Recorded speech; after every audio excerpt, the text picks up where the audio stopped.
I promised to transfer schools with my childhood friend who was being bullied, but he backed out the day before we were supposed to make it official. His friend teased him. Man, you're something else. Faking being bullied all this time just to get Chloe out of the picture. But you and her grew up together. Are you sure you want to let her go to a new school all by herself? Leo's voice was flat. It's just another school in the same city. How far could it be? Besides, I'm sick of her clinging to me all the time. This works out perfectly. I stood outside the door for a long time that day. In the end, I just turned and walked away. But on my transfer application, I changed Northwood High to the overseas boarding school my parents had wanted for me. Everyone seemed to forget that he and I were worlds apart to begin with. The moment I heard the truth, my heart seized. For the past month, Leo had been jumped, framed, and harassed more times than I could count. I did my best to protect him from the worst of it, but I couldn't always be there. When I couldn't take it anymore, I suggested we transfer. At the time, Leo had just been doused with ice water. His handsome face was pale and pitiful as he grabbed my hand helplessly. Chloe, I'm scared to go to a new place alone. Leo and I basically grew up together. We'd walked to and from school together since kindergarten, a routine that hadn't changed in over a decade. And on top of that, I'd been secretly in love with him for years. So in the heat of the moment, I promised him, don't be afraid. Wherever you go, I'll go with you. But now I knew. It was all an elaborate act, a show he put on just to get rid of me. I couldn't help but wonder, did Leo really hate me that much? The voices from the private room continued. Chloe is completely devoted to you. If you send her off to another school now, aren't you worried she'll fall for someone else? Her. Leo scoffed as if he'd just heard the funniest joke in the world. She'd jump in front of a gang beating for me. She took punches for me until she was black and blue, and didn't back down an inch. You think she's going to change her mind about me? Someone mumbled. What if? Chloe doesn't exactly seem like a pushover. Leo's tone was lazy. There is no what if. Westwood Academy is full of rich kids. Have you ever seen her give any of them the time of day? His voice was dripping with contempt. All she knows how to do is follow me around. A puppy isn't that clingy. A wave of harsh laughter erupted from the room, feeling like a slap across my face. I wanted to leave, but my feet felt rooted to the spot, forcing me to listen, forcing me to feel the pain. Someone clicked their tongue in amazement. First time I've seen a guy personally push away a girl who's crazy about him. Dude, I'm impressed. But if you don't like Chloe being so clingy, why not just tell her? She doesn't seem like the type to cause a scene. Leo clicked his tongue, his voice laced with annoyance. Chloe's too intense. If I told her straight up, getting away wouldn't be so easy. His tone shifted. Besides, Cora gets all insecure and sad whenever she sees her. She only feels better when I'm around. For Cora's sake, this was the only way. Chloe will just have to be upset for a little while. As soon as he said that, everyone understood. Thinking back, Leo had started this whole fake bullying charade exactly 1 week after Cora transferred to Westwood. Someone laughed and called him out. You move fast, man. That sweet little thing just shows up and you're already hooked. I mean, I get it. Cora is gorgeous in that delicate, damsel in distress kind of way. It's only natural for a guy to fall for that. Not like Chloe. She's so cold, always pushing people away with that icy look on her face. It doesn't matter how pretty she is. Inside the room, the casual critiques of me washed over me in waves. And Leo, the boy I'd secretly loved for years, didn't stop them. He didn't argue. In fact, he even agreed with a few comments. Standing there in the hallway, my heart plunged into a deep, dark abyss, empty, hollow and aching. For a second, I wanted to throw open the door and scream at him. Ask him why he lied to me. Ask him if he felt even a flicker of guilt or compassion watching me get beat up trying to protect him. Ask him if he ever thought about our decade of friendship while he was doing all this. But in the end, my mother's words echoed in my head. Don't make things unnecessarily messy. People don't just turn rotten overnight. I turned my back on the room and walked away. The pain was a slow, creeping thing. I shouldn't have been this upset. It was just a betrayal by a friend. No big deal. But Leo was the one who had chosen to cross that line first. The day we decided to transfer together, he'd taken me to a bar to celebrate our escape.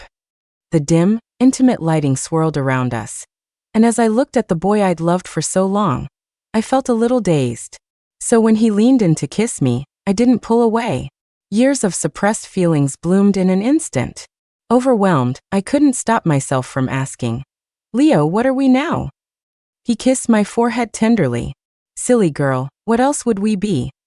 Cheers erupted in the room, the atmosphere electric, just like the passion I felt. I never thought that just 2 days later, I'd hear Leo himself shatter my one-sided dream. I smiled, but tears streamed down my face.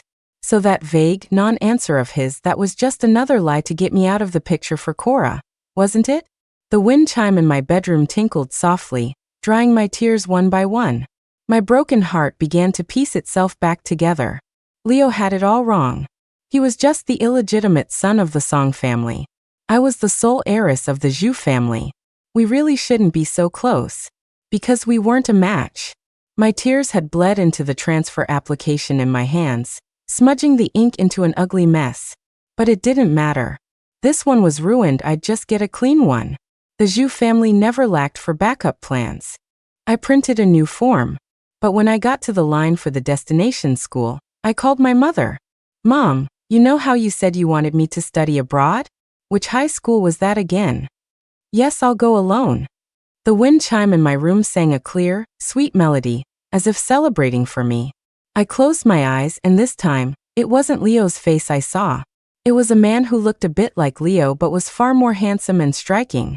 He was smiling at me, his expression as certain and serious as it was 2 years ago. "Chloe, sooner or later, you're going to give up on Leo and choose me." Back then, I thought he was joking. Now I whispered it to myself. "Leo, I'm really done with you." After filling out the new application, I let out a long breath, a sense of calm settling over me. Suddenly, there was a knock on my bedroom door. I froze. I lived in this house alone. The only person who knew the passcode was. I opened the door, and sure enough, there was Leo. His voice was as gentle as ever. "Chloe, you left without saying goodbye to everyone. I was worried about you." I tried to keep my voice steady. "My stomach hurts. I'm not going back." I was about to ask him to leave when I caught sight of an unexpected figure out of the corner of my eye. Cora, petite and frail, was huddled next to Leo. The moment our eyes met, she flinched. Leo, ever attentive to her, immediately wrapped a protective arm around her. "Chloe, you're scaring Cora." There it was again. Cora always acted like she was afraid I was going to bully her, as if I were some kind of monster. But I hadn't done a thing. My expression hardened. "I've told you before, I don't like other people in my house." Leo frowned, clearly annoyed. "Cora isn't other people. Besides, she only came because she was worried about you." Before I could argue, Cora's eyes suddenly reddened. "Chloe, I'm sorry. I know you've always looked down on me, but I do shower every day." With tears streaming down her face, she added, "I promise I won't get your house dirty." At that, Leo's brows knitted together, and he shot me a disapproving look. "Chloe, Cora just comes from a poor family. She's not as awful as you think. Treating her like this, I'm really disappointed in you." Cora tugged gently on Leo's sleeve, playing the part of the tolerant, understanding victim. "It's okay, Leo. Don't fight with Chloe because of me." She sniffled, managing a smile that was both heartbroken and brave. "After all, Chloe said you two grew up together. How could I ever compare to that?" "What are you talking about? You're one of a kind." Leo cupped Cora's face, his heart aching for her as he whispered sweet nothings. Then he turned back to me, his expression turning to ice. "Cora's not feeling well. I'm going to take her home. You should stay here and think about what you've done. And don't forget to get that transfer form stamped." I did think about it. I thought long and hard about my poor judgment of character. Then I went and changed the passcode on my front gate. Finally, the knot of anger in my chest began to loosen. The next day, I took my new application to school to get it stamped. Watching the bright red seal, the official mark of my departure, pressed down firmly on the paper, my heart felt strangely empty for a moment. I was standing there in a daze when someone blocked my path. Leo was frowning slightly. Chloe, did you change the passcode on your gate? I went to check on you as soon as I dropped Cora off last night, but the gate wouldn't open. I cut him off. Yes, I changed it. He looked annoyed, acting as if nothing had happened as he asked intimately. What's the new code? So I can come over and take care of you. I replied calmly. You don't have to. I won't be living there after I transfer. Leo glanced at the folded application in my hand, as if just remembering. Oh right. I completely forgot about that. Don't worry, Chloe. I'll get mine stamped tomorrow. These casual walks and talks with Leo had become rarer and rarer since Cora transferred to Westwood. I closed my eyes, indulging in one last moment of weakness, and tested the waters. Between us, there's no need to say things like don't worry. Leo was silent for a long time before he suddenly started. Chloe, actually I. Just then, Cora appeared behind him, clutching a stack of notebooks and complaining affectionately. Leo, didn't you promise to help me study? Why'd you just disappear? She handed the notebooks to him. I saw the tutoring schedule you made goes 2 months out, so I got the materials we'll need. She winked playfully. You're not mad I peeked, are you, Leo? Of course not. Leo's smile was a little strained. He shot me a guilty look. When he saw I had no reaction, his expression turned faintly disappointed. So, while you were pushing me away, you were already planning a future with someone else. A future that never included me. I struggled to keep my composure, but a bitter taste, rich and dark like wine, spread through me. I dug my nails into my palm, forcing myself to snap out of it.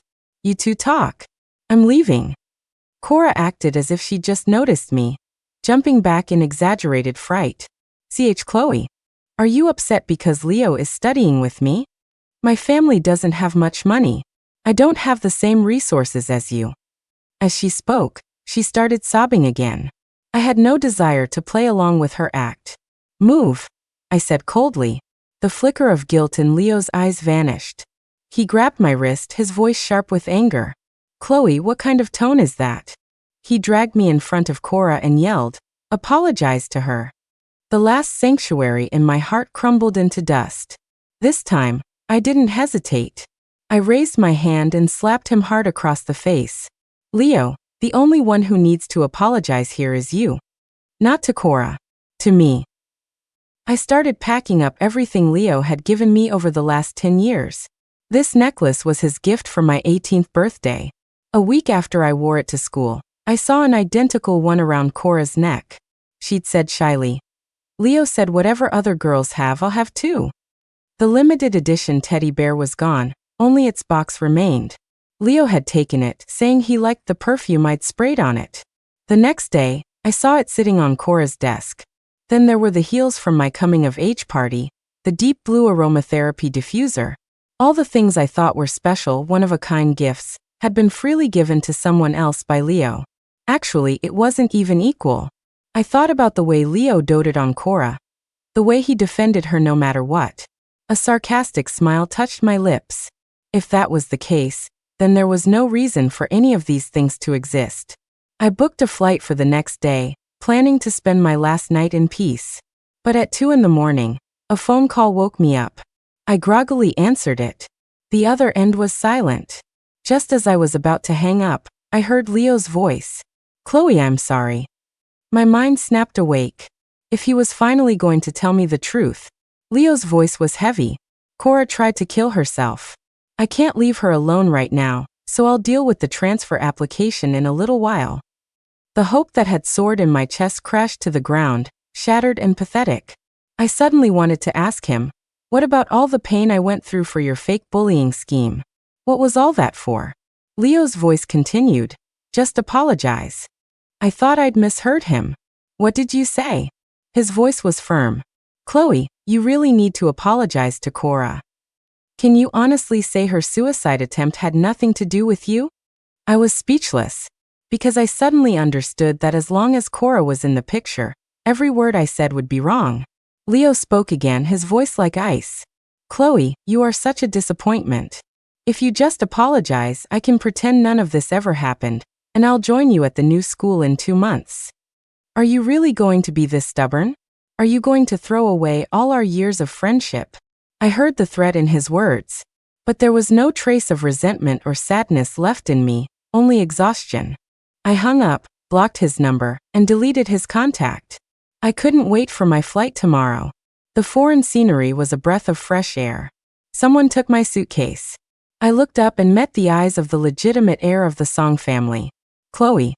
Long time no see. I held out my hand, smiling brightly. Long time no see, Julian. My phone rang, interrupting our reunion. I swiped to answer, and saw it was a call from one of Leo's friends. Confused, I picked up. It was Leo on the other end, his voice edged with panic. Chloe, what class are you in at Northwood? Why is everyone in every class saying they've never seen you? Before I could answer, Julian's voice cut in. Chloe, how about I show you around your new school? He looked completely innocent, as if he were just being helpful. Leo's voice shot up. Chloe, are you with Julian? Where the hell are you? I held the phone away from my ear. For the first time, I found Leo's voice grating. What does it matter to you where I am? Leo seemed to ignore my question, his voice filled with disbelief. You ran off to find Julian just to spite me? You'd stoop to hanging out with scum like him just to get back at me. His words were getting uglier, and I couldn't take it anymore. Shut up. Taking a deep breath, I said with finality, Leo, you're the real piece of trash. Finally, I'd thrown his own words back at him. Don't call me again. Whatever was between us, it's over now. I hung up and immediately blocked and deleted that number, too. The world was quiet again. I turned to Julian apologetically. Sorry you had to hear that. He just smiled. Then you can buy me dinner. He winked. Think of it as a thank you gift. I let out a breath of relief and smiled back politely. Of course. The two Song brothers really were night and day. Years ago, Mr. Song had an affair. After the mistress gave birth to Leo and moved into the family home, the original Mrs. Song acted with ruthless efficiency. She not only divorced him, taking a huge chunk of the Song family fortune, but she also managed to take her son Julian, who was already showing immense promise at a young age. From then on, Julian Song became Julian Sher, taking his mother's surname and moving abroad. My mother always spoke of them with admiration, saying that after a powerhouse like Mrs. Sher left, the Song family business went into a steady decline. The prestigious young Master Song title that Leo was so proud of was nothing but an empty shell. Whenever she brought it up, my mother would sigh and say, It's just that our Chloe has such a soft heart, and she had to fall for Leo. Back then, I felt that Leo couldn't choose his circumstances, whether he was the legitimate son or the mistress's, and I only felt sympathy for him. I was just grateful that my mother respected my choice. It's only now that I realize some things are better seen from a distance, with the wisdom of an elder. The sea breeze brushed against my face, scattering my thoughts. I shook my head and looked at the road ahead, raising an eyebrow. This doesn't look like the way to a restaurant. Julian smiled. I'm under direct orders from your mom. You'll have to forgive me, Chloe. I chuckled and turned to watch the sunset wash over the avenue. The car, as expected, pulled up in front of a low-key, luxurious villa. Enrolling in a new school was really just a formality. Julian and I had both been raised as heirs. Before long, we started receiving invitations to business functions. Wearing a lavender gown my mom helped pick out, I gracefully navigated the cocktail party, champagne flute in hand, until I spotted Julian. He was in a custom-tailored suit, but what didn't quite match his calm demeanor was the vibrant lavender sprig on his lapel. The people around us took the hint and drifted away. I sighed. We're in the same boat, aren't we? We don't really have a choice in this. That dinner, it turned out, was twisted by our mothers into an engagement party for Julian and me. We were adults, we weren't that naive. Julian and I had an unspoken agreement to just treat it as a joke between our moms. We'd underestimated their determination to unite our families. My mom would give me a butterfly-themed watch, and a few days later, Julian would get the matching men's version from his mom. Or his mom would send him a pair of cufflinks, and right before a big negotiation, my mom would hand me the matching set. I was almost used to it. But this time, Julian looked me straight in the eye and said, enunciating every word, What if I told you that this time, I'm doing it because I want to? He took a step closer, his voice clear and smooth, like a stream flowing over rocks, leaving a damp mist in my heart. Or rather, every time. Golden fireworks shot into the sky from the cruise ship. Looking into his clear, steady eyes, I think my heart skipped a beat. And just like that, my relationship with Julian felt like the most natural thing in the world. After the engagement party, my family arranged for me to do an internship at our company's headquarters back in the States. My mom was already planning our future. The two of you will run things on the inside, and your mom and I will handle things on the outside. My dad gloomily asked me to keep an eye on Mom so Julian's mother wouldn't steal her away. With all these expectations, I couldn't help but smile as I boarded the plane home. As he saw me off, Julian took one of the bells from my wind chime and placed it in my palm. He was always so reserved and polite around me, but even he couldn't resist using the sound of a bell to let me know he'd miss me. After a few months away, the Westwood Academy senior class had become a thing of the past. When a friend from home sent me the graduation photo, the one without me in it, it felt like a lifetime ago. In the picture, Leo and Cora were standing side by side. They actually looked good together. My gaze swept over their smiling faces, and I felt none of the old flutter in my heart. My friend was annoyed. "We were so sad when you left, but now I'm glad you got out." You have no idea. Cora used Leo's protection to become a total terror in class. After you left, she started spreading all these rumors about you. A few of us tried to set the record straight, but we couldn't keep up. And that useless idiot Leo was completely blind, defending her at every turn.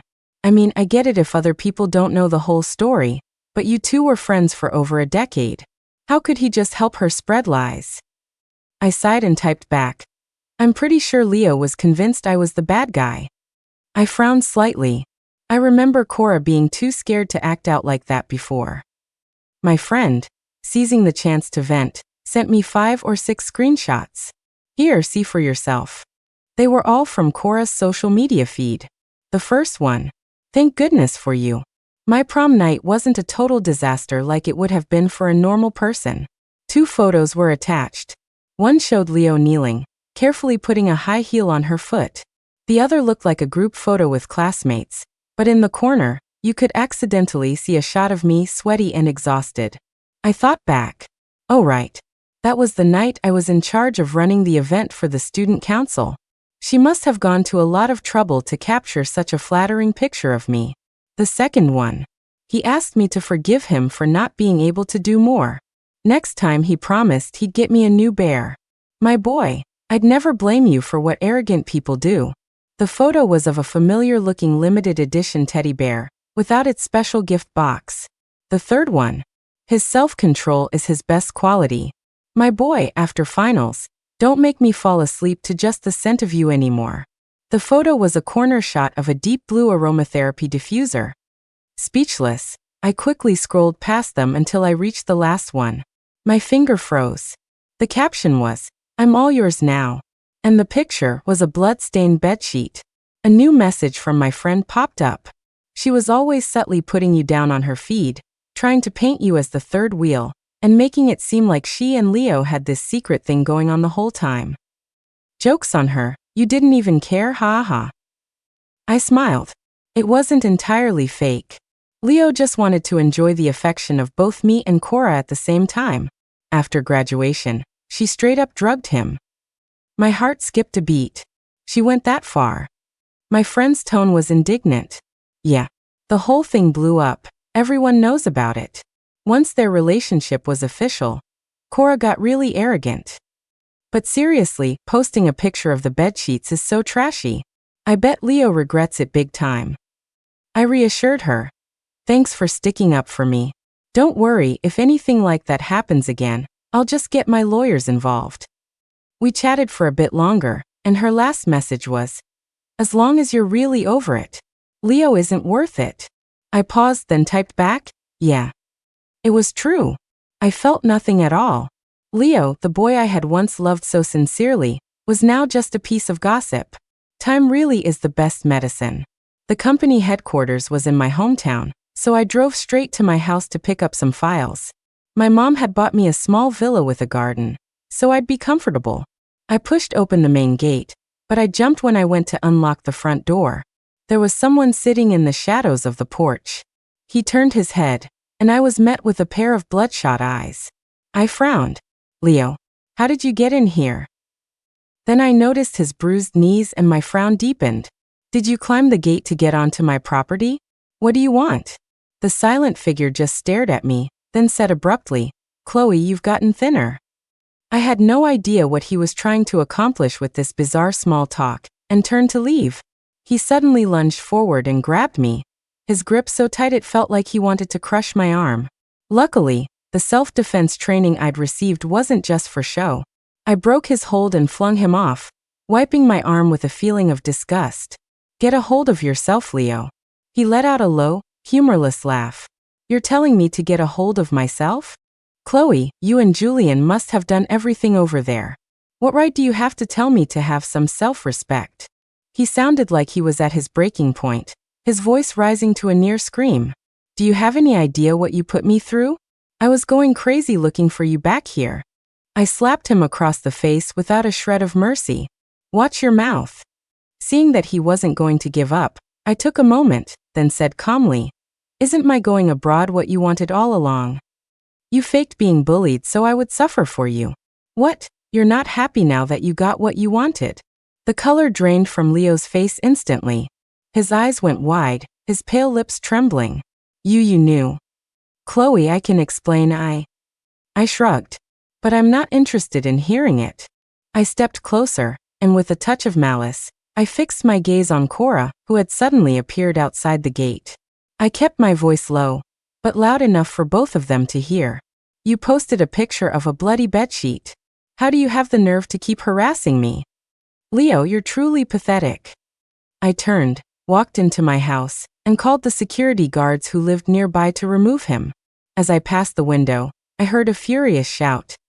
You bitch, you've completely humiliated me. The sharp sound of a slap was audible even through the thick, soundproof glass. Out of the corner of my eye, I saw Cora clutching her face and crying. I drew the curtains and sent Julian my daily update. Busy. Miss you. I saw Leo again at a welcome home party my friends threw for me. We were all adults now, so the conversation had shifted to our family's businesses and investments. The soft lighting and sweet wine created a comfortable atmosphere. I was enjoying myself and stayed a little longer than planned, but then an uninvited guest arrived. The mood in the private room went silent for an odd moment. My friend tugged on my sleeve and whispered, Chloe, no one invited him. I nodded. I figured as much. She sighed in relief, her tone laced with contempt. Those two are basically social pariahs in our circle now. Their family business is failing, and on top of that, they're just terrible people. Especially Cora. She watches Leo like a hawk. She's suspicious of any girl who even looks at him. I glanced over. Sure enough, Cora was trailing right behind Leo. When she saw me looking, Cora instinctively flinched, then shot me a dirty look. Leo seemed completely oblivious and walked straight to the empty seat across from me. The others tried to get the conversation going again. I decided to escape to the restroom for some peace and quiet. A moment later, someone appeared behind me. Cora hadn't changed one bit. She still had the same soft girly pigtails, the same pitiful makeup, and the same innocent white dress. A year had passed, but her mindset seemed stuck in high school. What she didn't understand was that this circle never had a place for innocent little flowers. Profit was the only thing that mattered. She was outdated, useless. Her emotional value had been surpassed by her lack of financial value, so she was cast aside. It was that simple. Cora's eyes were filled with jealousy. She looked like she wanted to tear me to shreds.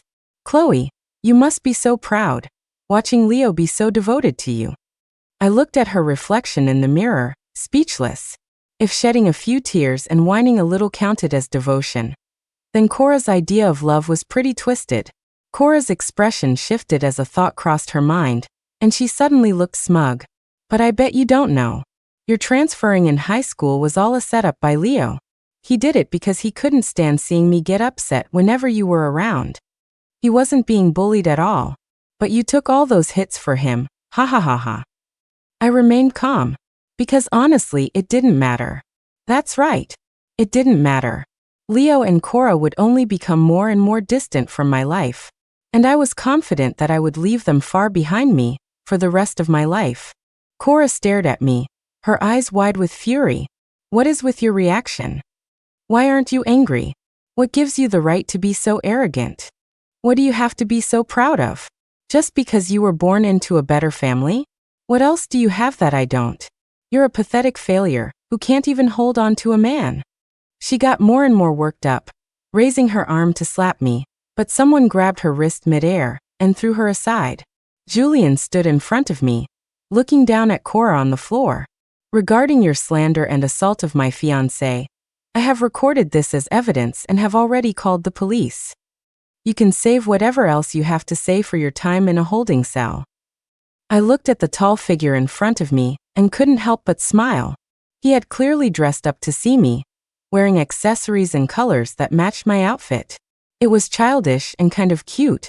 The arrival of the police car was not quiet. My friends, wondering why I hadn't returned, came out to see what was going on, just in time to see Cora being hauled into the squad car. She struggled wildly, screaming, "Who do you think you are? My husband is Leo Song, the only heir to the Song family. Let go of me. I need to find my husband." Everyone instinctively looked at Leo, but as he watched the woman he had once cherished get arrested, his face was numb. He didn't say a word. He didn't try to stop it. He was an expert at self-preservation. I watched in silence. And with that, the image of the boy from my youth finally shattered. It was late by the time we finished giving our statements at the police station, so I just took Julian back to my place. When I woke up the next morning, breakfast was already on the table. I leaned against the doorframe, watching him diligently wash the dishes. Aren't you the perfect husband? I don't have the title yet. I've got to be on my best behavior to make a good impression on my girl. Otherwise, what if she gets mad and dumps me? Julian teased, lightly tapping my nose. I sighed, thinking of the undisguised, gossipy looks my friends gave Julian when we left last night. I idly scrolled through my phone, and my eyes landed on a news headline. I laughed. You want the title? Well, here's your chance. The headlines trending at the top of the charts were in bold caps. Zhu heiress has loose morals, seduces married man. Zhu heiress's wild private life, spends night with strange man. The two headlines were neatly stacked, one after the other. A vicious, all-out attempt to ruin me. But Cora probably didn't know that private villas usually have security cameras. Before the narrative could take hold, a video clip suddenly went viral. The footage clearly showed the heir of the Song Corporation harassing me, lunging at me even after I pushed him away and tried to leave. Public opinion of Zhu Corporation turned on a dime, but there were still plenty of doubters. So explain the wild private life. You got a top position at Zhu Corporation at such a young age. Who knows what VIP you had staying over? Julian went about creating a social media account with the urgency of a 5-alarm fire. I watched him fumble, amused. There's no rush. He paused his frantic typing to kiss my forehead. You shouldn't have to endure a single word of slander. Ding. A new notification. You have been followed by Julian Schur. I looked down. Oh, an official verified account. Immediately after, the Julian Schur account posted, "Hello everyone. On behalf of the Schur Corporation, I'd like to thank the future Mrs. CEO for letting me stay over last night at Chloe Zhu." The entire internet went silent for a second, then exploded. Julian looked up at me, his face a mask of innocence once again. I sighed and leaned in to kiss him. The merger of Zhu Corporation and Schur Corporation proceeded smoothly. 3 years later, Julian and I were married. We chose a vintage town in a foreign country for the wedding, where every home had colorful wind chimes hanging from its porch. When the breeze blew, a crisp, tinkling sound would fill the air, like a chorus of sincere blessings. Toward the end of the reception, I received a wedding gift. There was no name on it, but everyone recognized the Song family seal. After Julian officially took over Schur Corporation, he launched an all-out, high-intensity campaign against the Song family business. If the company was a leaning tower after his mother left, then after Julian was done with it, it was nothing but a pile of rubble. Julian would never spare the family that had betrayed his mother. I had eagerly helped him, even escalating things.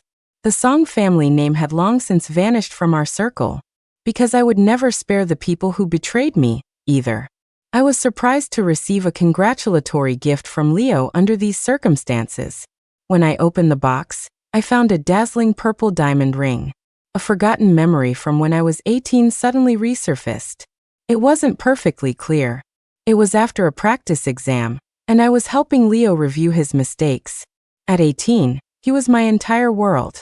I explained the problems while dreaming of a future that revolved around him. But I wasn't the only one who was distracted.